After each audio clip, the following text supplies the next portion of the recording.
And welcome back to the Dave LewAllen Podcast. Great to have you with us today on YouTube or your favorite streaming source. We're on Spotify, Apple Podcasts, Amazon Music, and everywhere else. Glad that you would join us for our sports stories, newsmakers, and difference makers in our community and across the state of Michigan.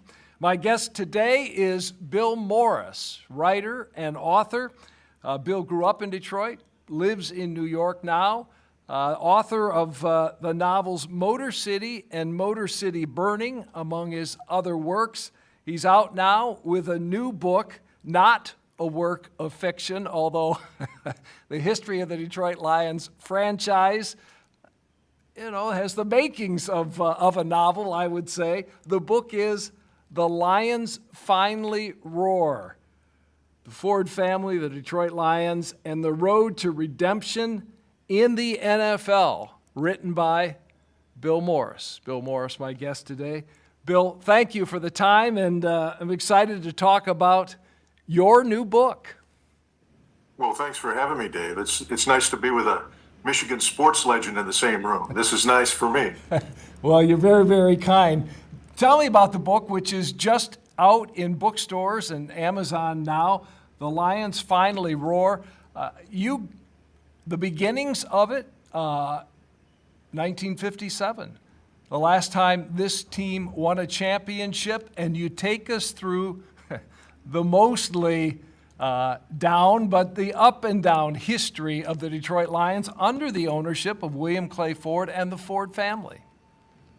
Yeah, well, I tell you, Dave, the genesis of the book really was my father. He worked at Ford Motor from 1952 until 69, including in that time, 10 years he worked as William Clay Ford Sr.'s executive assistant.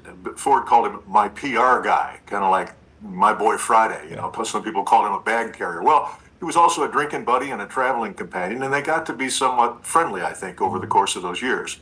And while my father was working for him, they worked on the beautiful Continental Mark II, which Bill Ford oversaw and got into production, which was killed by his brother Henry. And the death of that car drove Bill Ford to buy into the syndicate that owned the Lions, and then ultimately to buy the team outright in 1963 for what was an unheard of sum of $6 million. That was the most ever paid for a sports franchise. Now it's more like $6 billion. Yeah. But back then that was a lot of cheddar, and it made news. And my father was right there in the room with him when he bought the team, and they had a luncheon the day that John F. Kennedy was assassinated. That was the day the deal went through. And my father told me these stories. I sat down with him when he was late in his life. He's left us since then, but I spent about 3 or 4 days with a tape recorder, and a lot of the stories he told me about his life were centered on the Ford Motor Company and his time with Bill Ford. And I have to say, having read the book, it is a pretty dark portrayal of William Clay Ford in many instances, personally, but also then his ownership of the Lions, his decision-making and things of that sort. Well, it is kind of a dark tale. I mean, the Lions fans are probably the longest-suffering sports fans on the history of the universe, but they've stuck with the team, which is in itself is an amazing subtext in the book. But yes, it is a dark story because the team, Bill Ford loved the Lions. He wanted them to succeed. He spent money on them, not enough in many cases, but one of the themes of the book is his misplaced loyalty. He stuck with the wrong people for too long. And I can mention a couple of names off the top of my head. Russ Thomas is general manager for 22 years, a name that's widely vilified in Detroit, followed by Chuck Schmidt, not Joe, Chuck Schmidt, no kin, who handled the team for 12 years and ran off such people as Chris Spielman and Lomas Brown and ultimately Barry Sanders, who, walked away at the pinnacle of his career. And then along came Matt Millen, the most disastrous choice of managers in the history of American sports. And I spoke with Matt on the phone when I was doing the research for the book. And I got to tell you, I was amazed. He was a gracious, calm, gentle, cordial guy, articulate, and he owned up to the fact that he failed as the general manager of the Lions. He had won 4 Super Bowl rings as a player. He was a successful broadcaster. And Bill Ford Jr. and Bill Ford Sr., more to the point, convinced him to come take that job. He resisted. He said, Mr. Ford, I don't know anything about running a football team. I know how to play football. I know how to talk about football, but it's a business and I don't know how to do it. And Bill Ford sort of waved him off and said, oh, come on, you're smart. You'll figure it out. And oddly enough, he had said the same thing to my father 40 years earlier when he offered my father the GM's job in 1963 at the Plaza Hotel in New York. My father was a newspaper man who had worked in PR for 10 years, knew nothing about running a football team, and Bill Ford said, you're smart, you'll figure it out. In 40 years, he almost repeated the same thing verbatim. Yeah, well, your dad was smart enough to turn him down. Matt Millen, not so much, and as a result, that was a disastrous period in Lions history, no doubt.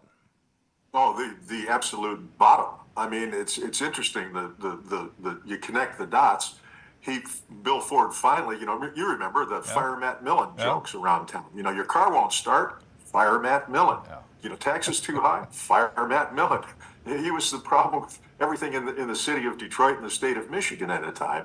And Bill Ford finally woke up and fired him in the middle of the 2008 season. And the team went on to lose every single game that year, 0-16. And the tight end for that team, a lot of people probably don't remember this, was a guy named Dan Campbell. And he lived through that misery as a player, and he alluded to that at his opening press conference when Sheila Ford Hamp hired him and Brad Holmes. And he said, I know about this city. I know what the fans have been through and what the players have been through. And indeed, he does know that firsthand. And I think that's part of the reason why he was a smart guy to hire as the new head coach. Now, the book ends on a high note with this resurgence of the Lions finally getting a game away from the Super Bowl this past season. But getting to that point after the championship in '57, I mean, all through the Ford Sr. ownership years, and we had some great players in this town, but we didn't, for the most part, have great football teams. We had mostly mediocre football teams in terms of their records and disappointing teams. How is it that you can go 5 decades of ownership and never figure out that you're doing something wrong or try something that, has a better chance of working? It just didn't happen under his leadership. Well, Dave, you really hit the nail here, because that was the reason I set out to write the book. When Sheila Ford Hamp was given the team ownership by her mother, Martha Firestone Ford, by the way, that was the first time in NFL history that a woman owner passed ownership to another woman. A little fact I just picked up a couple of weeks ago. I didn't know that. But when Sheila took over the team, I started to get very interested. When she fired Matt Patricia and Bob Quinn and said the Patriot Way was a disaster, we're going to build a Detroit Lions team from the ground up. And when I started looking at the history of the team, roughly at that time, like 2000 to 2021, somewhere in there, 3 years ago, I went back to those conversations I had with my father, and I realized that all organizations sort of emanate from the top. Any a sports team, a business, a car dealership, a religion, it all emanates from the top. And if the people at the top are not good, the organization will never be good. And Bill Ford wanted to win. He loved the team, but he was not a good football man. He was not a good owner in the sense that he operated as a fan, somebody who loved the game and loved the players, but didn't know how to make the hard business decisions that you have to make in a game like that. It's a big business now. And it was becoming big when he owned the team. And that was what I wanted to write about, was exactly what you just said, Dave, this culture of futility and failure. How could an organization possibly fail year after year after year for 50 years? Yeah. How can you do that? That's not an accident. That's the product of something. What is that something? That's what I set out to find out. Well, and the loyalty, and look, the Ford family certainly has loyalty amongst themselves, right, and privacy, and you go into some of that for sure in the book in describing William Clay Ford and the Ford family. But loyalty to Russ Thomas, when clearly things don't work, aren't working on the field, and yet, leaving it in his hands for that period of time, and then, as you said, for a dozen years, Chuck Schmidt after that.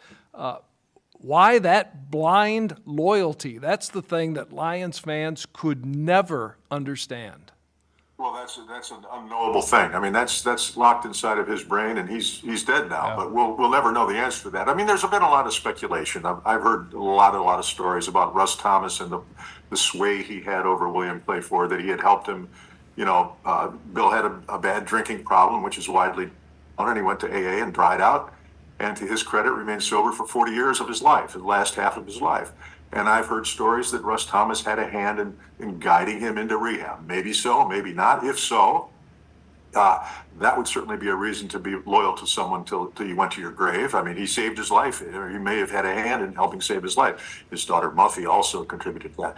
That's speculation. I write it into the book as speculation because I can't prove it. Right. But you hear a story like that often enough, and you start to think there might be something to it. Now, Chuck Schmidt, I'll never understand the loyalty to him because he was jettisoning perfectly good players that culminated in the departure of one of the greatest Lions, one of the greatest football players in the history of the game, Barry Sanders. And then the Matt Millen thing is, I think Matt Millen had him under his sway. He wasn't trying to fool him. Right. But he was a magnetic guy and a big guy and a forceful, articulate guy. And Matt Millen told me, chapter and verse, the mistakes he made drafting players, and they were disastrous. Right. I mean, they were terrible choices. And his own son in the draft room one time, they was getting ready to pick a linebacker, and a wide receiver became available in the first round.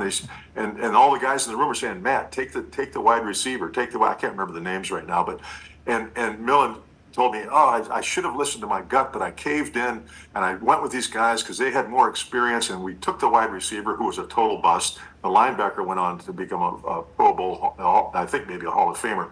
And Matt Millen's son was in the draft room that day, and he stood up and he said, Dad, why did you do that? And he said, well, and his son punched him in the stomach and stormed out of the room. Yeah. And I said, Matt, why does your son punch you in the stomach? He says, because, like an idiot, I didn't listen to my gut. Yeah. I listened to these other guys, and that was why I failed so badly as the manager of the Lions. So he owned all that, and he talked freely about it, and I admire him for it actually, because that was an epic fail, and he totally owns it, and he's comfortable with it. He had a very successful life. He made a lot of money, and he wound up with one blot on his resume, and he's okay. I admire the guy.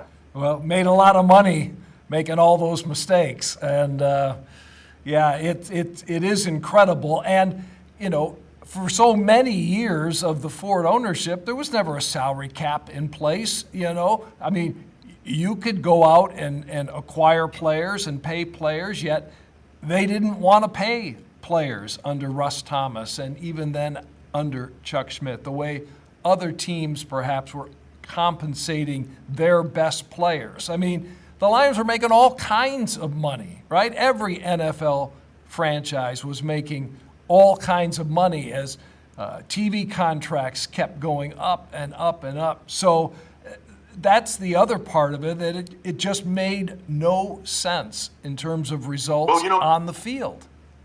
Right. There was a really telling moment, which I got into the book, back when the AFL and NFL had separate drafts. And the Lions and the Kansas City Chiefs of the NFL wanted this quarterback, Pete Beathard. Yeah. Well, the Chiefs offered him a whopping $50,000 contract with a guarantee and all this stuff. And Bill Ford said, you know what? If I pay that guy that much money, it's going to ruin the morale of my whole team. Good riddance. I'm glad he's gone. And that's the kind of mentality that he had. And maybe he was just justifying his innate cheapness. Mm-hmm. I don't know. But he let Pete Beathard and a number of other top draft picks go to the AFL because he didn't want to pay them. Yeah. And the AFL was willing to pay these guys because they were scrambling to try to survive, and they needed marquee names. Well, Bill Ford was one of the richest guys on the planet. There was no salary cap. Your point is well taken. Why didn't he just open his checkbook and buy a team? It wasn't his way. I don't think he was raised that way. It would have been taking advantage of his advantages, and I don't think his father, Edsel, raised him that way. That would have been a breach of some code. I don't know. It's the mind of the very rich is something that's still a mystery to me, but it's a big part of the book. I mean, the class of the Ford family fed into the history of the Lions in an undeniable way. Well, and that continues to this day. Bill Ford Senior passes, the franchise goes to Martha, his wife, his widow. Eventually, she passes it on to Sheila, who's now running things, and it appears, we're short of a championship at this point, but given all of the success of last season and where this team hopes to go this year, maybe they've figured out the magic formula. Well, then maybe so. And, if so, Dave, that makes me question my original premise, which was the fact that William Clay Ford's opulent silver spoon upbringing made him incapable of being a hard-nosed businessman. He never really had a job. He worked briefly for the Ford Motor Company, and then he was sort of a figurehead in the company. His big brother Henry ran the company. So I'm thinking, well, guys with a silver spoon could never be a good owner. Well, Sheila Ford didn't grow up poor. Right. She grew up in a very wealthy environment of her own, as Bill Ford's daughter. Went to Yale, the first woman at Yale, her father's alma mater. And she was from a very wealthy upbringing, obviously, and has done amazingly well. So it's not that all rich people are bad owners. And on the converse, flipping that coin, all self-made people are not good owners. Look at Dan Snyder of the recent debacle in Washington. He was a self-made billionaire who was a horrendously horrible, so bad that the other owners ganged up and threw him out of the NFL. So it's not only about class. I think class plays a big part in this story of the Detroit Lions and the Ford family, but there's much more to it. It's got a lot to do with personality, character, temperament, and the fact that Sheila and her father are two very different people. Right, and it's about identifying talent or leaders and then letting them do their job with, I'm guessing, maybe less interference today than during the William Clay Ford ownership period? Absolutely. Bill Ford was a total micromanager. I spoke with Joe Schmidt shortly before he died, actually, when I was researching the book. And Joe told me at great length about when he was coaching the Lions, the worst day of his life was Mondays after a game. He would get locked into a room with Russ Thomas and Bill Ford, sometimes into the night, going over game film of the previous day's game, micro-analyzing every play, missed block, missed tackle, substitution, field goal decision. And it drove Joe Schmidt up the wall until he finally was one of the few coaches in Lions history to walk away from the job and say, I don't need this anymore. And he told me on the phone, his exact words were, that day I walked out of that press conference, I felt like I was getting out of prison. Yeah. Now that can't be a nice work environment for a guy as talented and smart as Joe Schmidt. Now, on the other hand, Bill's daughter, Sheila, the turning point of the whole book to me, and the point where the story pivots, was in her second season of this new regime with Brad Holmes and Dan Campbell. That's when I started writing the book. When she hired those guys, I started thinking, wow, there's a book here. There's a new generation. There's a new young woman. This is going to be interesting. She's hired these great guys, and they lose their first 10 games.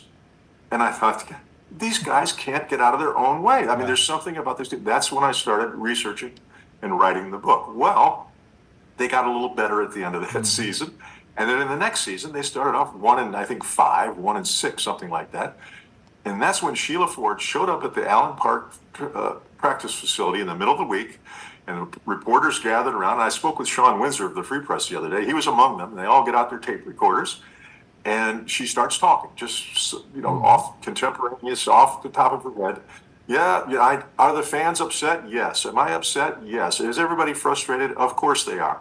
But we're doing this through the draft. It's a slow process. I believe in the people. I believe in the system. And I want everybody to be patient, not press the panic button, because we're going to turn this thing around. And you know what? That's when they turned it around. Yeah. They went on that tear and almost made the playoffs. And then the following season, they go to the NFC Championship game. And my analysis of that day was, going back to what we were saying earlier about Bill Ford, his loyalty to the wrong people, but he also was hiring and firing coaches and changing players like a madhouse. He didn't believe in himself. He didn't have bearings like that. Sheila believed in her people and she believed in her system because I think she believes in herself. And I think that sounds simplistic, but I think it's the truth. And I think that's the key to what turned that team around. And I think that she, like we said earlier, all organizations emanate from the top, and that organization is emanating from her and the people that she has brought in around her. And she stuck with them because she believed they were the right people. And guess what? She was right. Well, it's certainly proving to be that way so far, and I'm anxious to see how the rest of this season unfolds. First game I saw the Lions in person, I was a kid, 1965. In 1970, and you mentioned Chuck Schmidt, and, he was a good head coach for the Lions as well, in addition to being a Hall of Fame player. And in 1970, they closed with, 6 straight wins. They went to the playoffs. I saw Thanksgiving Day, they beat the Raiders, and they beat the Cardinals. They won on the road against the Rams and then closed out by shutting out Green Bay, and then went to the playoffs and lost that game, to Dallas 5-0. But that was a good team with Lem Barney and Charlie Sanders and Mel Farr, and, I think Earl McCullough was in that group as well. And it's like, all right, here we go. This is going to be the opportunity. And that was 1970, and, except for a couple of other occasions from then on, it was mostly disappointing. But let's hope this is a chapter that, they stay relevant, they stay consistent, they stay competitive for some time to come here. Oh, well, they certainly seem to have the pieces in place. I mean, they've got a very solid team right now. No telling. Look at the Tigers. I mean, if the Tigers came out of nowhere with what they've got, imagine what the Lions could do. But let's not digress here. So we're watching what's happening with great interest here. This could be an amazing season, or it could be a real disappointment. A lot of Lions fans I've talked to are terrified. They're like, oh my goodness, here we go again. I've had my heart stomped on so many times, and I'm saying, I feel for you, man. I hope it doesn't happen again. Well, we certainly hope not. Now, the book is The Lions Finally Roar. Bill Morris, my guest on the Dave LewAllen Podcast, the author of the book. I mentioned, Bill, you're in New York. We have seen the way Lions fans have traveled following this team. I mean, it happened again, most recently on the road. You're in New York, and there's a bar there that's kind of a Lions bar in New York City, and you have been there on numerous occasions. Tell me about that, because, really at the end of last season, the Lions became America's team just because of their story and the success. How about the reaction in New York among Lions fans cheering on their team? Well, there's this bar. It's called Bailey's Corner Pub on the Upper East Side of Manhattan, and I was looking around for a Lions bar because I thought, if I'm researching the book, I want to find out if there's Lions fans outside of Detroit. Well, the lady named Rachel from Beaver Island up in Lake Michigan, and a fellow named Will Johnson from Lake Orion together had persuaded the bar owner, Sean Cushing, whose father is a native Detroiter, to play the Lions games. And soon it was packed every Sunday. I was there for the Cardinals game on Sunday, and it was a mob scene. And that was just a early season game. That was not a big game. But when they played like Kansas City, when they opened the season 2 years ago against Kansas City, that was you couldn't get in the place. They were out on the street watching from the windows. So there are fans everywhere, and a lot of those fans who I have met in New York say, "Oh, we're going to the Chicago game. We're going to Tampa Bay. We're going to Houston this year." I mean, they travel all over the country. I mentioned I was talking to Sean Windsor the other day, the Free Press guy. He said there were probably 35,000 blue shirts in the Arizona stadium for the Cardinals game on Sunday. Yeah. So this is a phenomenon that's unheard of. That people, it's not. I think it's not only people traveling.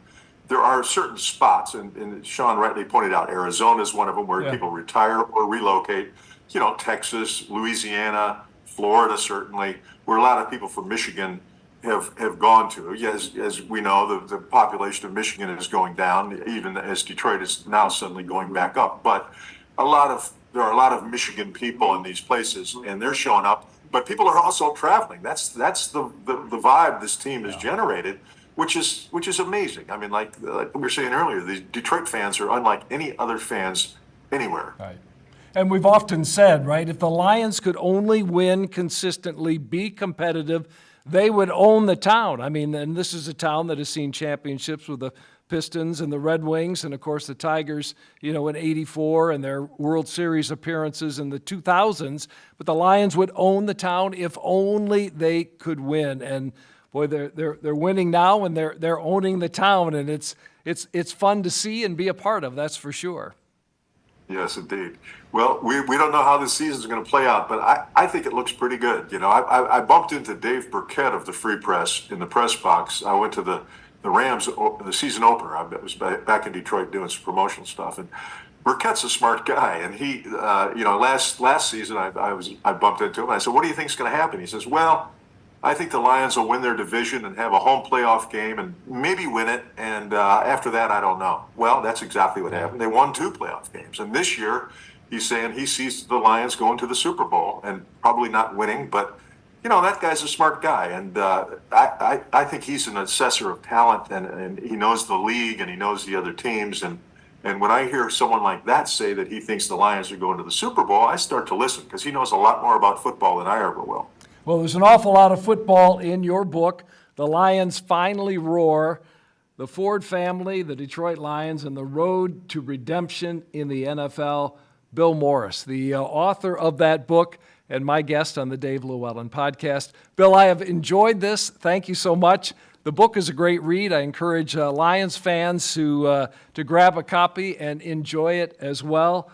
Thank you for this, and I hope our paths will cross again very soon. Thank you, Dave. I hope so, too. Thanks so much. Thank you. That is it for today on the Dave LewAllen Podcast. Thanks again to Bill Morris joining us today. Until next time, be safe.